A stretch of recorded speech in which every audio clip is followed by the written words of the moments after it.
Hey everybody, really quickly, if you guys can give me 5 minutes, I want to share this message of 2025 that God gave me while I was seeking his face. Listen, I believe it applies to me, and I also believe it applies to you as well. Listen, so he was giving me the numerology, the biblical numerology of 2025 and how that is going to unfold in my life and in our lives in 2025. So listen, he gave me 2025, right? So the first number, 2, represents partnerships. It also represents witnesses, because the Bible says in Mark 19:6 and also Mark 10:8 that the two become one flesh. And this, of course, is speaking of marriage. It's talking about two become one in God's eyes when you get married. So that is a partnership. He also talks about in Deuteronomy 19:15, out of the mouth of 2 or 3 witnesses, let every word be established. So therefore, this number also represents witnesses, okay? But this one is so good. Ecclesiastes 4:9-10. And listen to what it says. It said 2 is better than 1 because they get a better return on their labor. He says if they fall down, one will be able to pick up his fellow man. And then it says, woe to him who is alone when he falls. Listen, so this represents partnerships, right? The number 2 represents partnerships and witnesses. Now check this out though. There is a 0 that comes after the first 2. So what the Lord was telling me is there are some partnerships and relationships that need to end in order for you to go to that next place that I have for you.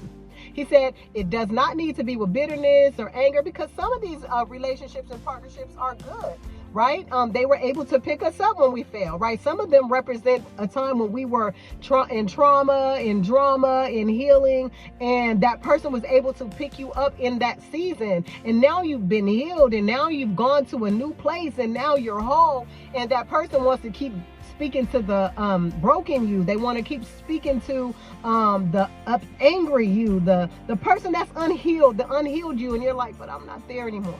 God says some of those relationships and partnerships do have to end in this season. He said it doesn't have to be bitterness or anger. Just understand I'm in a new season and I don't need that anymore. And you might have been given someone that, and that needs to end, right? So it's okay. He says some of these relationships that need to come to zero is some relationships that were actually good relationships. You've been going to this church since you were born. It's time to change. Some of you just need to move on. God is trying to do more in your life. There's some cities you've lived in forever. It's just, oh, well, my people, I'm from here. I've been here all my life. Some places God is saying that those partnerships need to come to an end so that I can do the next thing I'm trying to do in your life. Right? And he said, but there are also some partnerships that need to end because they are not good.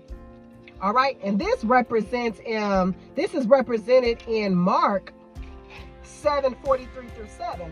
He starts to name these different body parts on our body that there's 2 of. He says you have 2 hands. If one offends you, cut one off. He says you have 2 feet. If one offends you, cut one off. He says you have 2 eyes. If one offends you, pluck it out.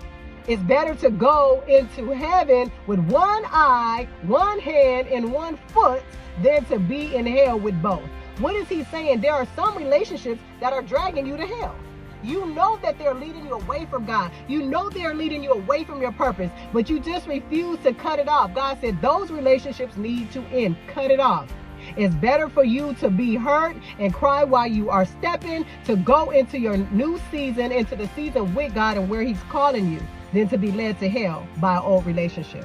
He also talks about how in 1 Corinthians 6:16, he says, do you not know if you sleep with a harlot that you become one with that harlot? That means you are a harlot. You are a prostitute.